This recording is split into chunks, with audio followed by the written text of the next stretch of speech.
Alors, Julien Febvre revient sur le transfert incroyable dans une interview de Lewis Hamilton vers Ferrari. On l'écoute.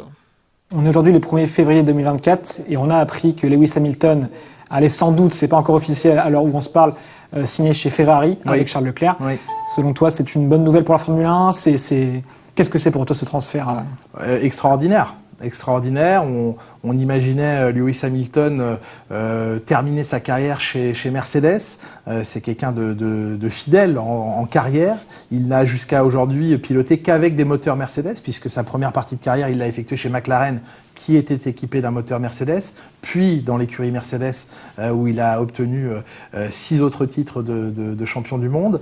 Et là, le voir, l'imaginer dans une combinaison rouge, chez Ferrari, parce que tout le monde le dit, Ferrari c'est une équipe à part, aussi grande soient les équipes comme Red Bull, Mercedes, Ferrari c'est quelque chose de différent.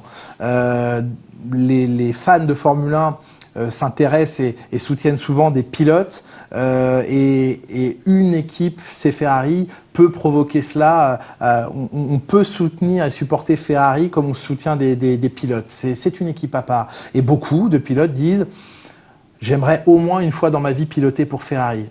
Réussir à être champion du monde pour Ferrari, ça c'est encore autre chose, parce que finalement ces dernières années, peu y sont parvenus. Il y a eu la grande période Schumacher, il y a eu une fois Kimi Räikkönen, et puis derrière, chez Ferrari, les autres pilotes, pourtant de grands talents, se sont cassés les dents. Vettel, Alonso, pour l'instant Charles Leclerc n'y est pas encore parvenu. Donc une arrivée de Lewis Hamilton, revêtant une combinaison rouge pour la Scuderia Ferrari, alors qu'il est 7 fois champion du monde. Il est donc au nombre de titres l'égal de Schumacher, qui a obtenu la plupart de ses titres, 5 de ses titres chez Ferrari. C'est une histoire qui va se raconter. Est-ce que finalement c'est Hamilton qui va réussir à offrir un prochain titre à la Scuderia Ferrari, son 8e, qui le placerait donc devant Schumacher. Enfin, tout ça, c'est bourré de symbolique et c'est très puissant comme histoire. Donc, si ça se concrétise, il semble que ça veuille se concrétiser bientôt. Si ça se concrétise, ce sera une histoire à vivre incroyable. On a hâte de la vivre. Et voir Hamilton aux côtés de Charles Leclerc dans la même écurie, alors qu'ils se sont battus contre pour le titre de champion du monde, oui, c'est aussi une grosse symbolique et peut-être pour Charles Leclerc un beau défi. Un superbe défi. On aime quand dans une même équipe il y a 2 grands champions. Ça, on aime voir ça. Ça nous rappelle Prost-Senna qui ont été coéquipiers chez McLaren il y a quelques années de cela maintenant, mais c'est de plus en plus rare, soit parce que les choses se font ainsi, ou soit parce que l'écurie le décide, qu'on ait 2 superstars dans la même équipe. Là, si ça se produit, c'est incroyable. Leclerc-Hamilton, quel duo de pilotes, c'est grandiose. Donc tant mieux pour la F1. Je veux dire, la F1 a tout à y gagner.